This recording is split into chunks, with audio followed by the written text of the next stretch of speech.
Hello, कैसे हैं आप सब। तो अब हम पढ़ेंगे गोलीय पृष्ठ पर अपवर्तन। तो गोलीय पृष्ठ पर अपवर्तन के लिए हम उत्तल गोलीय पृष्ठ का भी यूज कर लेते हैं और अवतल गोलीय पृष्ठ का भी। दोनों के लिए जो फॉर्मूला ड्राइव होके आता है वो समान आता है। तो हमने यहाँ पे उत्तल गोलीय पृष्ठ लिया है। हमने कोई एक उत्तल गोलीय पृष्ठ क्या लिया है, APB। क्लियर। इस उत्तल गोलीय पृष्ठ के बाईं ओर क्या है, विरल माध्यम जिसका अपवर्तनांक कितना है, N1, और दाईं ओर क्या है, सघन माध्यम जिसका अपवर्तनांक कितना है, N2। क्लियर। इस उत्तल गोलीय पृष्ठ APB का मध्य बिंदु P है एवं वक्रता केंद्र C है। इस उत्तल गोलीय पृष्ठ की मुख्य अक्ष पर यहां पर हमने कोई बिंब O रख दिया। जो ये बिंब है वो बिंदु बिंब है, यानी कि बिंदुवत बिंब है। तो इस बिंदु बिंब से चलने वाली एक प्रकाश किरण उत्तल गोलीय पृष्ठ APB के बिंदु M पर आपतित होती है। किस पर आपतित होती है, M पर। चूंकि प्रकाश किरण विरल माध्यम से सघन माध्यम की ओर जा रही है तो अपवर्तन की घटना हो रही होगी, और प्रकाश किरण आपकी OM है वो लंबवत भी नहीं है। तो अपवर्तन का अध्ययन करने के लिए बिंदु M पर हम एक अभिलंब खींचते हैं। क्या खींचते हैं, बिंदु M पर एक अभिलंब। ठीक है, क्लियर। तो ये आपतित प्रकाश किरण है और ये अभिलंब है। तो आपतित प्रकाश किरण और अभिलंब के मध्य जो कोण बनेगा उसे कह देंगे आपतन कोण I, और इस अभिलंब को हम कह देते हैं CMN। चूंकि प्रकाश किरण विरल माध्यम से सघन माध्यम में जा रही है तो ये अभिलंब की ओर झुकेगी। तो हम देखेंगे कि जो आपतित प्रकाश किरण है उसका मूल मार्ग ये है। क्या है मूल मार्ग, ये। चूंकि ये प्रकाश किरण अभिलंब की ओर झुकेगी तो ये प्रकाश किरण जो है जब सघन माध्यम में जाएगी तो अभिलंब की ओर झुक जाती है, तो इसलिए इस प्रकार ये मुड़ाती है। क्लियर। यानी कि जब कोई प्रकाश किरण विरल माध्यम से सघन माध्यम में जाती है तो अभिलंब की ओर झुक जाती है। तो ये अभिलंब था, तो ये प्रकाश किरण जब अपवर्तित हुई तो अभिलंब की ओर झुक गई। दूसरी प्रकाश किरण OP इस उत्तल गोलीय पृष्ठ पर लंबवत आपतित हो रही है तो इसका अपवर्तन होगा नहीं, ये सीधी गुजर जाएगी। तो प्रकाश किरण OP और OM आपस में बिंदु I पर काटती हैं। इस बिंदु I को हम कह देते हैं प्रतिबिंब बिंदु। क्लियर। अब इनके लिए हम दूरियां देख लेते हैं कि बिंब की दूरी क्या होगी, प्रतिबिंब की दूरी क्या होगी। क्लियर।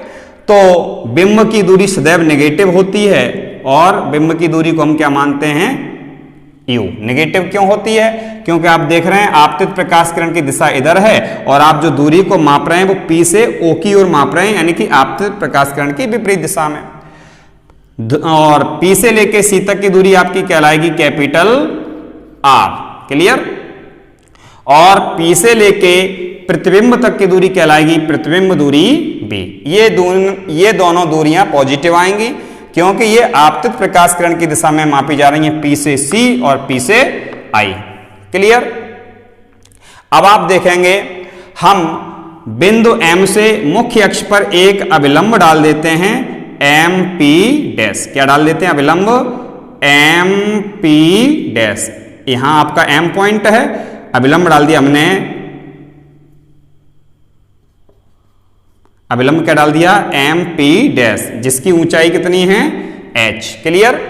अब आप चित्र में देखेंगे, कहां पर देखेंगे, चित्र में।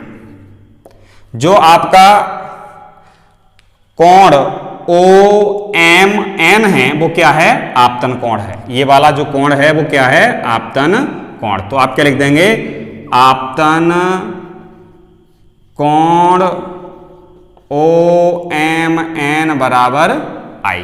क्लियर। अब आप देखेंगे ये वाली जो प्रकाश किरण है MI वो अपवर्तित प्रकाश किरण है। एम आई कौन सी अपवर्तित प्रकाश किरण है, और ये क्या है अविलंब, तो अपवर्तित प्रकाश किरण अविलंब के साथ जो कोण बनाएगी वो क्या कहलाएगा आर। तो इस अपवर्तन कोण को अपन क्या कह देंगे सी एम आई। तो क्या लिखेंगे अपवर्तन कोण सी एम आई बराबर आर। क्लियर।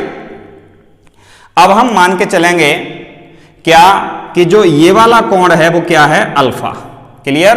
क्या मानेंगे, माना कोण पी ओ एम बराबर अल्फा, और जो कोण ये है इसको मानेंगे हम बीटा, यानी कि कोण पी आई एम कितना हो जाएगा बीटा, पी आई एम कितना हो जाएगा बीटा, कोण पी आई एम बराबर बीटा।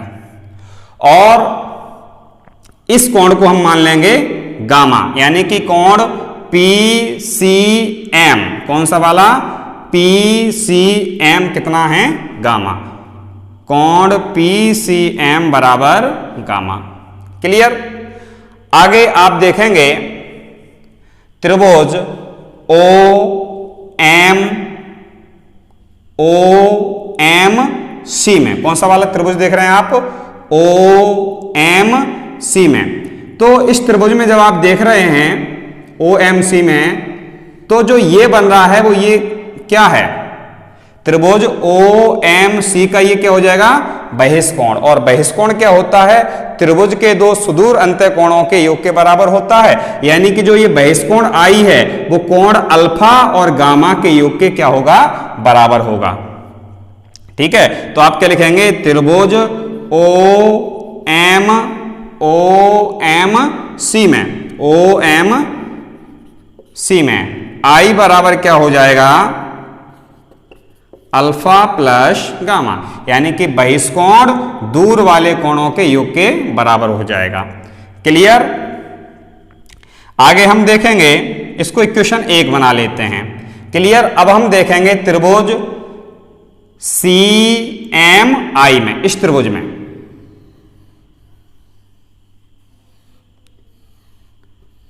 जब आप इस त्रिभुज में देखेंगे तो आपको दिख रहा है ये क्या है बहिष्कोण है कि नहीं, और जो ये बहिष्कोण गामा है दूर वाले कोणों के योग के कैसा होगा बराबर, यानी कि गामा किसके बराबर हो जाएगा आर और बीटा के योग के बराबर। तो क्या लिख देंगे त्रिभुज आई एम सी में, कौन से त्रिभुज में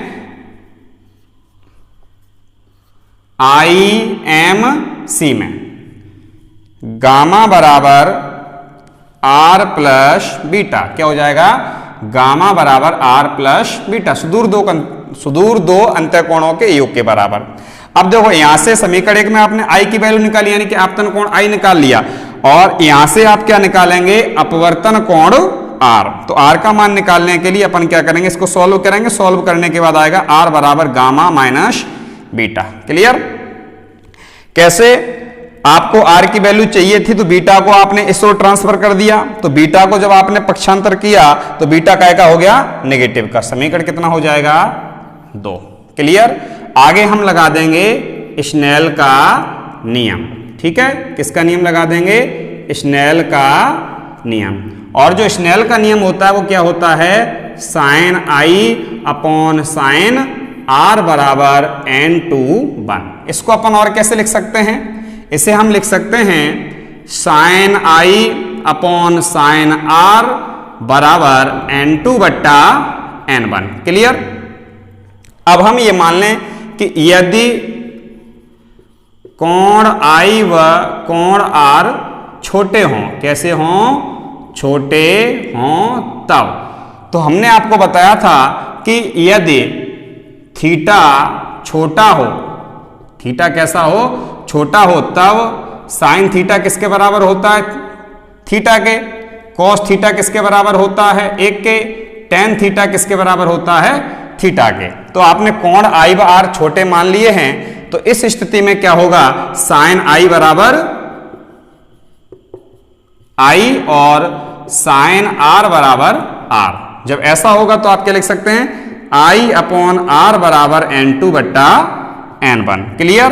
यहां से आप इनका क्रॉस मल्टीप्लीकेशन करेंगे तो क्या हो जाएगा, n1i बराबर n2r। समीकरण कितना बन जाएगा, ये 3। अब हम इस बात को समझेंगे कि i और r छोटे हमने ऐसे ही मान लिए कि इनका कोई मेथड भी होता है। तो देखें, अगर ये अवतल गोली पृष्ठ जो आपने ऊपर बनाया है उसको हमने नीचे बनाया, क्लियर, A P B, ये रहा इसका C और ये रहा आपका बिंदु वस्तु O, क्लियर। अब आपने देखा है कि जो प्रकाश किरण OM है वो मुख्य अक्ष से काफी दूरी पर यहां आपतित हो रही है, क्लियर। यानी कि जो पॉइंट M है वो मुख्य अक्ष के पास आ जाए। यहां पे डिस्टेंस कितनी है, इतनी है, इस डिस्टेंस को घटा के हमने कम कर दिया, यहां ले आए। तो O से जो चलने वाली प्रकाश किरण है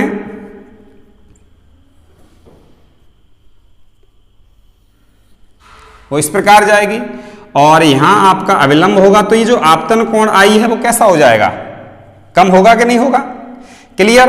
अब प्रकाश किरण का मूल मार्ग ये था, लेकिन ये प्रकाश किरण अविलंब की ओर झुक जाएगी, मूल मार्ग पर तो जाएगी नहीं, क्या होगा, विरल से सघन में जाएगी तो अविलंब की ओर झुक जाएगी। तो यहां पे क्या आएगा, आई। तो आपका जो अपवर्तन कोण आर है वो भी कैसा बनेगा, छोटा बनेगा।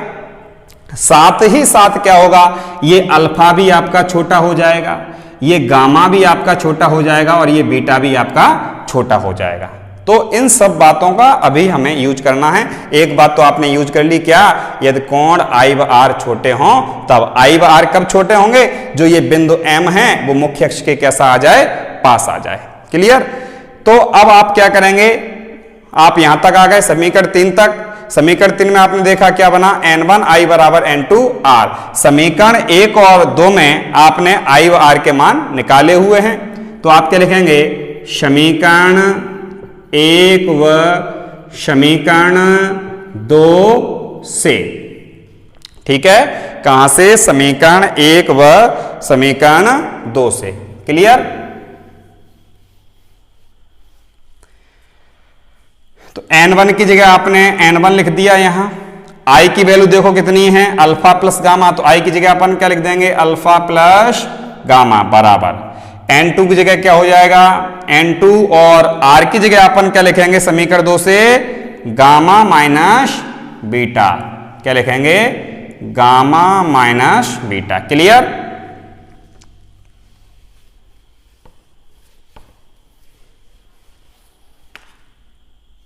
अब इनको अपन को सॉल्व करना है। क्या आएगा, n1 alpha plus n1 gamma बराबर n2 gamma minus n2 beta. Solve कर लिया, n1 का मल्टीप्लाई इसमें किया तो n1 alpha plus n1 gamma, n2 का मल्टीप्लाई इसमें किया n2 gamma minus n2 beta. यहां पर भी गामा वाला एक पद है, यहां पर भी गामा वाला पद है। तो गामा और गामा वाले पदों को आप एक साइड कर लेंगे। तो n1 गामा को हमने यही रखा, n2 गामा को अपन इस साइड ट्रांसफर करके लाए। तो n2 गामा को आप ट्रांसफर कर रहे हैं तो n2 गामा काय का हो जाएगा, माइनस का, क्लियर। इन दोनों को सॉल्व कर लिया। इस साइड में माइनस n2 बीटा को यही रखा, माइनस का है तो सेम रह गया। n1 अल्फा को ट्रांसफर करके आप उस साइड में ले जाएंगे तो n1 अल्फा काय का हो जाएगा, माइनस का, क्लियर। तो यहां से देखेंगे आपका गामा कॉमन है, तो गामा जब आप कॉमन लेंगे तो क्या आएगा, n1 माइनस n2, और यहां से मैंने कॉमन ले लिया माइनस का चिन्ह, तो क्या हो जाएगा, n2 beta plus n1 alpha, clear. Minus चिन्ह कॉमन ले लिया। अगर हम दोनों साइड में माइनस के चिन्ह का मल्टीप्लाई कर दें तो क्या होगा, गामा की जगह गामा रहेगा, n1 काय का ये प्लस का, जब माइनस का मल्टीप्लाई करेंगे तो काय का होगा, माइनस का। और ये अभी n2 काय का है, माइनस का, जब माइनस का मल्टीप्लाई करेंगे तो किसका होगा, प्लस का, बराबर। इधर हम माइनस का मल्टीप्लाई करेंगे तो ये काय का हो जाएगा, माइनस प्लस का। तो यहां क्या आ जाएगा, n2 beta plus n1 alpha, clear. या इसे अपन ऐसे लिख सकते हैं, गामा ब्रैकेट में n2 minus n1, clear. n2 plus का है तो प्लस का रहा, n1 माइनस का है तो माइनस का रहा, बराबर n2 beta plus n1 alpha, clear. ये आपका समीकरण कौन सा बन जाएगा, 4। कौन सा इक्वेशन बन जाएगा, 4। अब इस इक्वेशन को हम एक साइड में यहां नोट किए लेते हैं, ठीक है। क्या है आपकी इक्वेशन, गामा, देखें क्या है, गामा n2 माइनस n1, तो लिख लिया gamma n2 minus n1, clear, ये लिख लिया। बराबर की जगह बराबर आया, n2 बीटा की जगह हमने n2 बीटा लिख लिया और प्लस की जगह हमने प्लस लिख लिया, n1 अल्फा की जगह n1 अल्फा लिख लिया। इक्वेशन कौन सा है? 4 है। हमने ये इक्वेशन वहां क्यों लिखी? आपको थोड़ी लिखनी है, इसलिए लिखी क्योंकि अभी मैं इसको साफ करने वाला हूं। समझ रहे हैं ना आप? तो इसको किया मैंने साफ, हो गया साफ। अब आप देखो इक्वेशन 4 में आपको अल्फा बीटा और गामा के मान चाहिए। किसके मान चाहिए? अल्फा बीटा और गामा के। तो अल्फा बीटा और गामा के मान निकालने के लिए तो हम एक बात करेंगे, क्या जो अभी आपने की थी कि बिंदु जो m है वो मुख्य अक्ष के कैसा हो? पास हो। जब मुख्य अक्ष के पास होगा तो आपका अल्फा भी छोटा मैंने बताया था, बीटा भी छोटा मैंने बताया था, गामा भी छोटा मैंने आपको बताया था। और जब आप बिंदु M से मुख्य अक्ष पर अभिलंब डालेंगे तो वापस आपको उसी लाइन पर मिलेगा। कहने का मतलब है कि जो MP डैश आपने यहां अभिलंब डाला था वो कहां मिलेगा? यहां मिलेगा। ठीक है, यानी कि बिंदु P व P डैश कहां होंगे? एक ही पॉइंट पर। कैसे? जैसे ही आप बिंदु M से अभिलंब MP डैश को डालेंगे तो MP डैश कहां मिलेगा आपको? P पर। तो क्या लिखेंगे? यदि बिंदु M मुख्य अक्ष के पास हो तब। तो दो कौन सी कंडीशन बताई थी मैंने आपको? एक तो बताई थी P व P डैश कैसे होंगे? समपाती। और दूसरी बात मैंने आपको क्या बताई थी? कोण अल्फा, कोण बीटा, कोण गामा कैसे होंगे? छोटे। क्लियर? अब हमको चाहिए अल्फा का मान। तो अल्फा का मान निकालने के लिए हम त्रिभुज यूज करेंगे OMP डैश। ठीक है, त्रिभुज OMP डैश में। क्लियर? तो अल्फा को सॉल्व करने के लिए हम tan का यूज करेंगे। क्लियर? क्योंकि आपको इन अल्फा को सॉल्व करने के लिए त्रिभुज OMP डैश यूज करना पड़ेगा। तो देखो MP डैश आ रहा है और आधार आ रहा है, लंब आ रहा है और आधार आ रहा है। बीटा को निकालने के लिए आप यूज करेंगे IMP डैश। क्लियर? तो OMP डैश और IMP डैश यानी त्रिभुज OMP डैश और IMP डैश दोनों में MP डैश कैसा है? कॉमन है। इसके साथ साथ गामा को सॉल्व करने के लिए आप त्रिभुज यूज करेंगे CMP डैश। तो आप देखते हैं तीनों त्रिभुजों में MP डैश कॉमन आ रहा है। इसके साथ साथ MP डैश एक लंब है और सभी त्रिभुजों के आधार आपको पता हैं, तो आप लंब और आधार वाला फॉर्मूला लगाएंगे। वो कौन सा होता है? tan होता है। त्रिभुज OMP डैश में tan अल्फा बराबर क्या होगा? लंब बट्टे आधार। OMP डैश में लंब कौन सा है आपका? MP dash. तो यहां लिख दिया हमने MP डैश। और आधार कितना है आपका? OP dash. तो हमने लिख दिया OP डैश। तो चित्र में आप देखेंगे कि जो MP डैश है इसका वैल्यू आपने कितना माना था? H। तो हमने लिख दिया H और अपॉन O की जगह O। लेकिन अभी आपने क्या लिखा है? P व P डैश कैसे होंगे? समपाती। इस पॉइंट से हमने क्लियर कराया था आपको कैसे समपाती होंगे। तो OP डैश में P डैश की जगह अपन ने OP लिख लिया। अब देखें O से लेके P तक का जो डिस्टेंस है वो कितना है? देखो कितना है? -u। तो बराबर में क्या हो जाएगा? H अपॉन -u, यानी कि H अपॉन -u हो जाएगा। इसके साथ साथ चूंकि कोण जो अल्फा है वो छोटा है, तो अभी मैंने बताया था साइन थीटा बराबर थीटा होता है, टेन थीटा बराबर थीटा होता है, कॉस थीटा बराबर 1 होता है जब कोण कैसे हों? छोटे। तो अपन टेन अल्फा की जगह क्या लिख सकते हैं? अल्फा। तो क्या हो जाएगा? अल्फा बराबर H अपॉन -u। समीकरण कितना बन जाएगा? 5। ठीक है, अल्फा निकाल लिया। अब आपको क्या निकालना? बीटा। तो बीटा को निकालने के लिए हम त्रिभुज यूज करेंगे IMP डैश। कौन सा यूज करेंगे? IMP dash. क्लियर? त्रिभुज IMP डैश में। क्लियर? किसमें? IMP डैश में।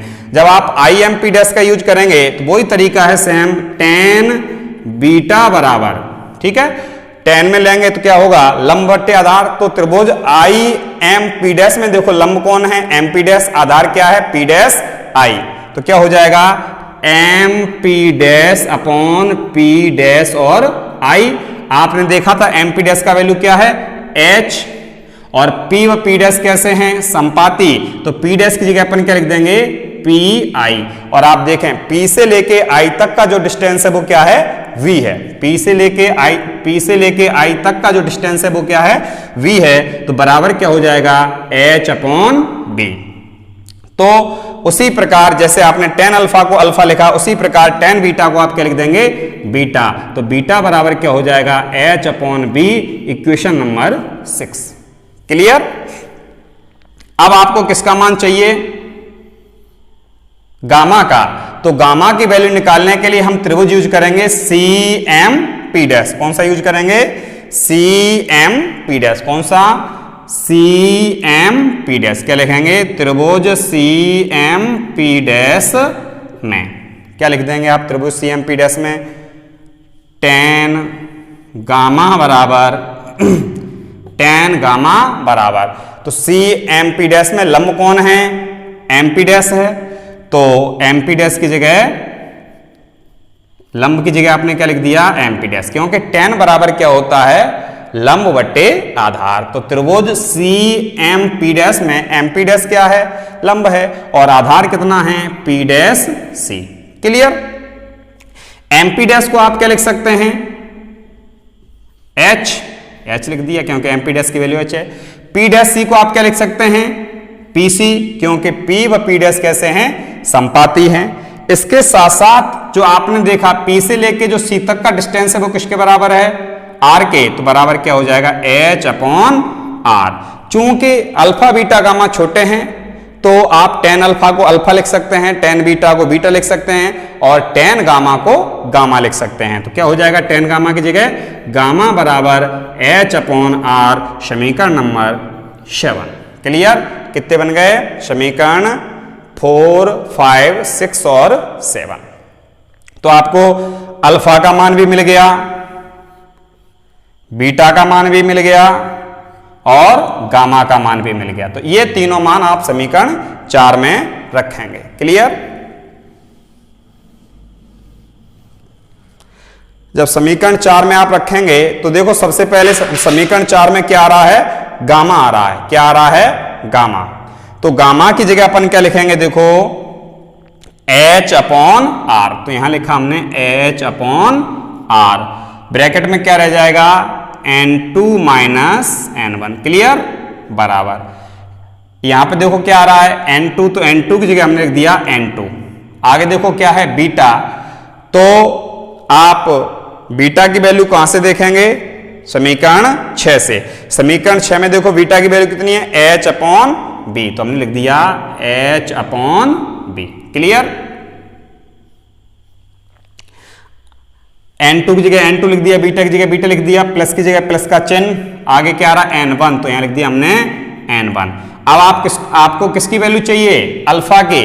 तो जो अल्फा की वैल्यू है वो कहां है, समीकरण नंबर 5 में। ठीक है। तो समीकरण 5 से आप अल्फा की वैल्यू लिखेंगे, तो देखो n1 की जगह तो n1 रख दिया, और अल्फा की जगह आप क्या लिखेंगे, h upon minus u। Clear.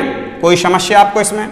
अब देखो आप यहां पर भी h है, यहां पर भी h है, यहां पर भी h है, यानी कि LHS और RHS के प्रत्येक पद में h है, तो h से h क्या हो जाएगा, कैंसिल हो जाएगा। क्या हो जाएगा, h से h कैंसिल हो जाएगा।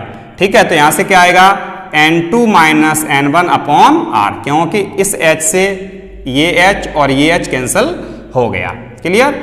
n2 माइनस n1 बट्टे r बराबर n2 और 1 अपॉन b, प्लस की जगह प्लस n1 और 1 अपॉन माइनस u। क्लियर। यहां आप सॉल्व करेंगे तो क्या आएगा, n2 माइनस n1 बट्टे r बराबर n2 अपॉन b। इस माइनस चिन्ह को अपन बाहर लेके आ गए, क्या हो जाएगा, n1 अपॉन u। तो एक तो ये है आपके गोली पृष्ठ पर अपवर्तन का सूत्र। इसको अगर हम और सॉल्व करना चाहें तो देखो कैसे लिख सकते हैं, हम दोनों पक्षों में n1 का भाग लगा दें। किसका भाग लगा दें, n1 का। तो देखो क्या होगा, n2 माइनस n1 बट्टे n1 और r, n1 का भाग लगाया। बराबर n2 बट्टे n1b माइनस n1 बट्टे n1u। क्लियर? तो आगे आप देखेंगे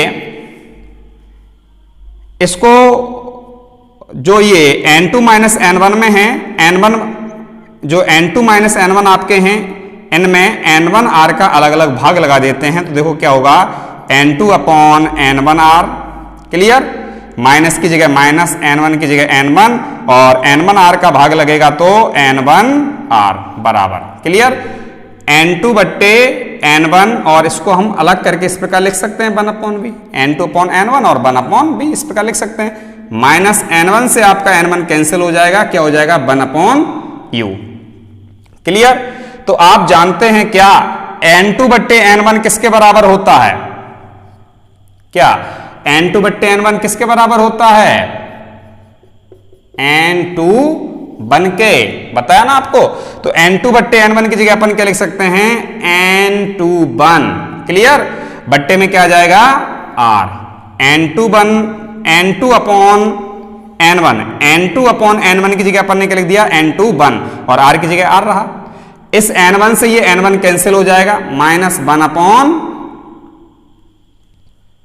r आ जाएगा बराबर n2 बट्टे n1 की जगह अपन क्या लिख देंगे, n2 बन और v की जगह क्या आ जाएगा v और माइनस 1 अपॉन u। क्लियर? या इसको हम थोड़ा और अच्छे से क्या लिख सकते हैं, इसको आप एलसीएम ले लेंगे तो क्या आएगा, n2 बन माइनस 1 अपॉन r बराबर n2 बन upon v minus 1 upon u, ये आ जाएगा। क्लियर? तो आपके अपवर्तन के दो ये सूत्र आ गए। ये जो सूत्र आपने उत्तल गोली पृष्ठ के लिए सॉल्व किया, इसी प्रकार हम अवतल गोली पृष्ठ के लिए भी सॉल्व कर सकते हैं, वो भी सेम यही प्रकार के सूत्र आएंगे। इन्हीं सूत्रों का यूज आप उत्तल गोली पृष्ठ के लिए भी करेंगे और अवतल गोली पृष्ठ के लिए भी। उम्मीद करता हूं कि आपको यह समझ में आया होगा। अगर आपको यह समझ में आया है तो कमेंट बॉक्स में यस जरूर लिखें। थैंक यू, धन्यवाद।